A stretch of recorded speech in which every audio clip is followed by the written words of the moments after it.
band was playing, and there was a dead calm. A little after midnight came a strange sound from over the sea, and high overhead the air began to carry a strange, faint, hollow booming. Then, without warning, the tempest broke. A moment later, she crashed. And then a strange thing was seen. She vanished into the night.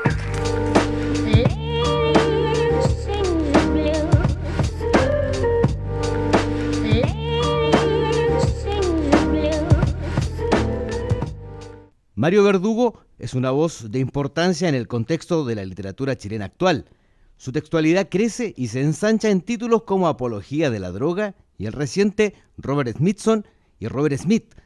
También, como columnista de The Clinic, dirigió una columna titulada Biblioteca Regional, donde exploró los territorios de nuestra república desde sus curiosidades y quiebres. La más cordial bienvenida a nuestro programa La Palabra, aquí en la sede central de la UTEM, iniciativa de la Universidad de Magallanes y la UTEM, que pretende mostrar, relevar, dar cuenta de autores de distintas generaciones, de distintos géneros, de distintos contextos. Y hoy nos acompaña el escritor, poeta, investigador, por cierto, Mario Verdugo, a quien le damos la más cordial bienvenida a nuestro programa La Palabra. Oscar, muchas gracias por el convite, es uno de los programas favoritos. Después de la NBA. Después de la NBA. Y de Black Mirror. Bueno, tú tienes una obra que aquí tenemos hoy en nuestra mesa, amplia, con distintas aristas, con distintos... Y la idea sería trabajar quizás en forma dispersa con ella y abordarlo de distintos aspectos. Y quizás con uno de los últimos, ¿no? Uh-huh. ¿Qué yin y yang se producen en tu poética para unir a Robert Smith y Robert Smithson uh-huh. como una dualidad complementaria? Porque es un libro que trabaja sobre la proporción, que trabaja uh-huh. sobre la espacialidad. Entonces, yo empezaría un poco hablando de las motivaciones de este libro. Bueno, tiene que ver precisamente con eso, ya que hablabas de proporción, de espacialidad. Para mí, fundamentalmente, la poesía es composición, y el hecho que ya estén en el título nombrados dos compositores, de alguna forma, desde sus respectivas disciplinas, ¿verdad? Un músico, un artista visual, llama la atención sobre ese tema, sobre la composición, que para mí es digamos, clave. Y después hay una serie de otras coincidencias, ¿verdad? Hay una homofonía, una pseudo-homofonía, dos términos que suenan y se ven parecidos. El hecho que dos cosas aparentemente muy disímiles se junten, para mí igual es relevante, ¿ya? Sobre todo en un momento que todas las conexiones lingüísticas y extralingüísticas parecen estar cortadas. Bueno, a mucha gente el título le ha parecido una cosa muy estrambótica. Yo encuentro que no es tanto, y lo que más me extraña es que le parezca extraño, ¿verdad? En un lugar donde uno de los libros más importantes se llama Trilce y nadie sabe muy bien qué significa, ¿verdad? Pero bueno, hay una serie de correspondencias en el título que no tienen que ver necesariamente con que el título sea un símbolo, una síntesis o un anuncio de lo que viene a continuación, sino que, digamos, abre una serie de marcas procedimentales, diría yo. Eso digamos, como para ilustrar. Para empezar. Porque luego son tres partes independientes que son muy diversas y muy dispares entre sí, las tres partes que integran el libro. Sí. A propósito de proporcionalidad y de, en alguna medida, un sentido del libro como maquinaria, como engranaje, como construcción sistémica, por llamarlo de una forma, tú tienes un libro que se llama Mis Poesías, sí. Ya hago la aclaración porque es Mis Poesías con 2 S, claro. Que lo tengo aquí en mis manos y que quiero leer la contraportal breve para ingresar un poco en el libro, ¿no? El libro consta de 5 partes que deben ser leídas como pequeñas habitaciones o puntos de fuego bajo el pálido sol de nuestra inteligencia. Voces que nadan veloces o muy lentas para instalarse entre nosotros, dejándonos expuestos al desafío de un extraño modo de lectura, mientras se sostiene en la mano una lupa o el espejo humeante de Heisenberg, que nos invita a la inducción, la abducción, palabra que tú sabes me gusta mucho, y la perplejidad. Escribir aquí, curiosamente, interponer una voz diferida, dejar que grite en su rabia, que nos arroje en la cara su lucidez y el destello de su indefensión. Aquí, en este libro, y aquí me cuelgo la opinión de Bruno Montaner-Krebs, que es el que hace, o dice esta palabra, más que polifonía, pudiesen haber voces diferidas, pudiesen haber interrupciones. Entonces, a veces concibo, y sería lo que te invitaría a hablar, este libro como casi como un libro compartimental, digamos, donde el lector va captando un poco tu proceso creativo a través de estos elementos que un poco él dice, la inducción, la aducción y la perplejidad. Explícanos un poco quizá el proyecto de mis poesías. Bueno, mis poesías es menos orgánico. Bueno, me carga esa palabra orgánico. La está usando una serie de... Político incluso, ¿no? ¿Sí? ¿Ah? Político incluso. Sí, no me gusta mucho. Pero ese libro es mucho menos orgánico que Smithson y Smith, que me preguntaba anteriormente, Smithson y Smith. Sí hay un programa, hay una intención mía deliberada de que tres partes funcionen en común, digamos, y que generan efecto a partir de su interacción.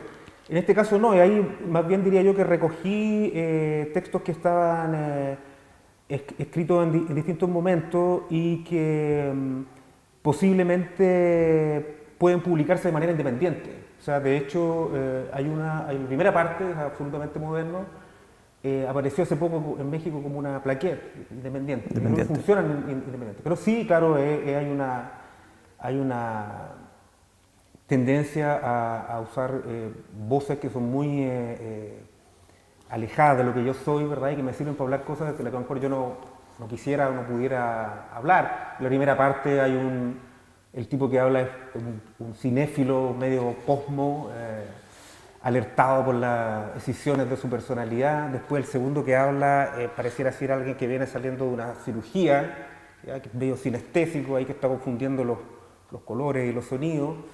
Luego hay un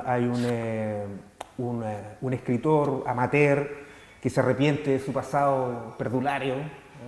Luego un defensor de la cultura de masas, medio decrépito, medio gagá, que es el que da origen al título del libro, que juega, ¿verdad?, con la ambigüedad de una reina de belleza y de la recopilación de modé de los propios versos, ¿verdad? Son mis poesías, mis grandes poemas. Y termina con un genio en ciernes que es agasajado por sus parientes oligarcas y le regalan una serie de cosas peregrinas. A propósito de aquello, quizás hacer un link. Este libro que yo leí hace varios años atrás, que se llama Apología de la Droga, cuyo título naturalmente tiene elementos súper polisémicos, ¿no? Y donde tú haces como una revisión de la tradición poética chilena reciente, incluso. Sí. Es casi una historia personal de la literatura chilena. Sí, es bueno el apunte ese que hiciste tú en una reseña en algún momento. Y me gustaría saber cómo concebiste inicialmente, porque fue un poco la intuición que ahí me vino cuando leí el libro. Sí, bueno, el título también ahí está quebrada la referencia. Yo necesitaba, porque como lo que se dice de los autores de los que yo hablo en el libro, no es algo verificable, ¿verdad? Son sujetos que están ahí cortados del predicado. Los sujetos parecen ser sujetos empíricos, pero los predicados son más bien invenciones mías. Y entonces necesitaba un título, digamos, medio truculento que alertara inmediatamente sobre la trampa. Ahora a lo mejor Apología de la Droga también como dices tú, tiene polisemia, tiene otro tipo de resonancia. Los mismos formalistas rusos hablaban del lenguaje como algo que va como perdiendo fuerza en su usuario, y que para volver a experimentarse con la fuerza anterior uno necesita como aumentar la dosis, ¿verdad? O consumir sustancias más potentes. Una droga. Pues también una droga, claro, podría ser por ahí, ¿eh? Si es que le diéramos algún sentido más referencial. Pero lo que yo traté de hacer en ese libro fue una historia personal de la literatura, lo podríamos llamar así, donde construyo familias, linajes de escritores, pero no armado a partir de lo que hicieron, a partir de la semejanza de sus obras, sino a partir de los valores fónicos de su apellido. Entonces ahí se dan unas consonancias medio ridículas a veces, pero que quizás no sean tan banales en un país como este, ¿verdad?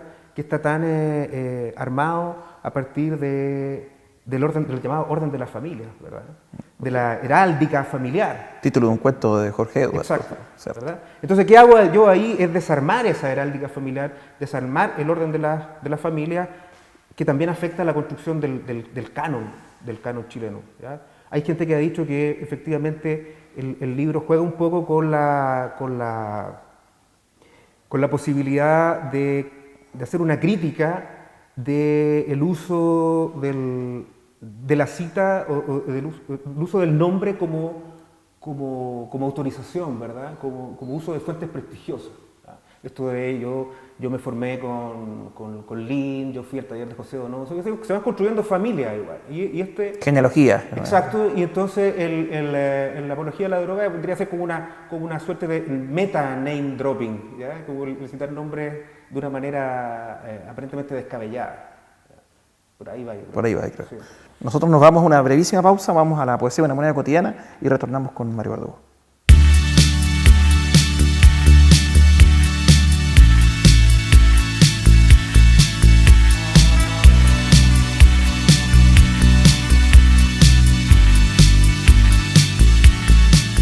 Tengo miedo de los malos caminos, de las equivocaciones que reciben, abrazos abiertos nuestros sueños, espero más de lo que puedo decir y desde que dejé de ser posibilidad ante el abismo de ojos detenidos, siento una brumosa sensación de amarras y telarañas. Rosabeth Muñoz.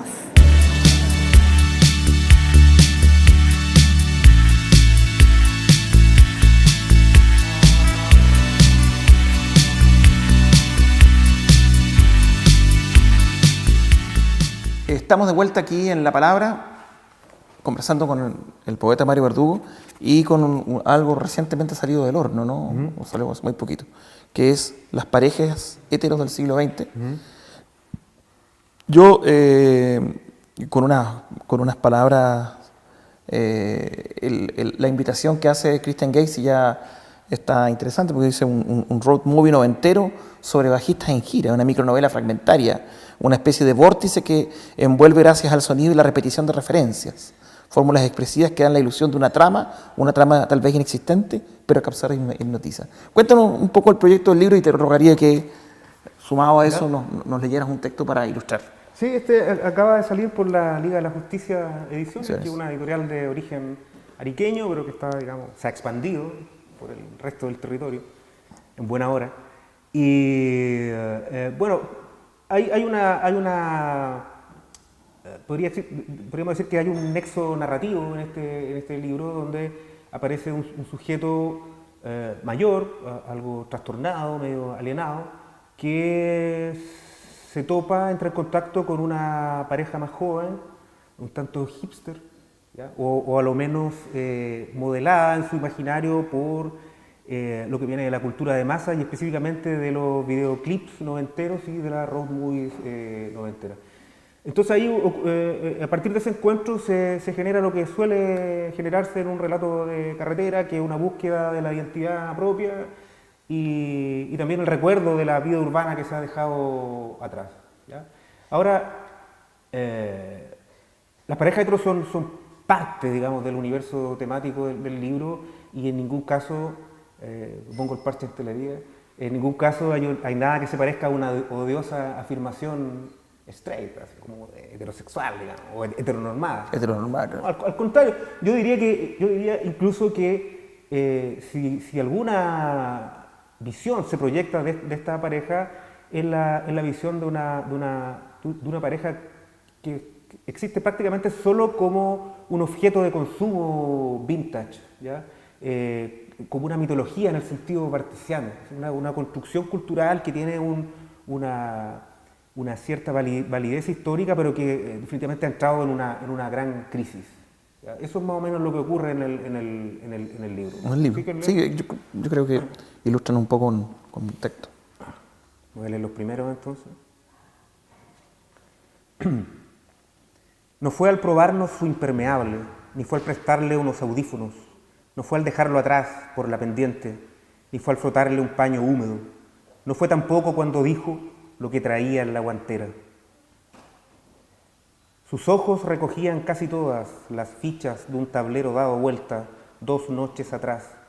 Sus ojos recogían casi todos los palos de una mesa desclavada por segunda vez. Ni en ese tramo de la ruta, que era uno de los mejores del país, ni en ese motel barato que anunciaba 2 grandes piscinas, ni en ese tipo de piezas que tenían un ventilador descomunal. La cumbre por fin le enseñaba la vista ordinaria del precipicio. Como 3 Freightliner en caravana decidimos no parar.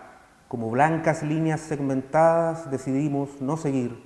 Como 2 heridos junto a un muerto decidimos no volver. ¿Hasta ahí? Yo creo que sí.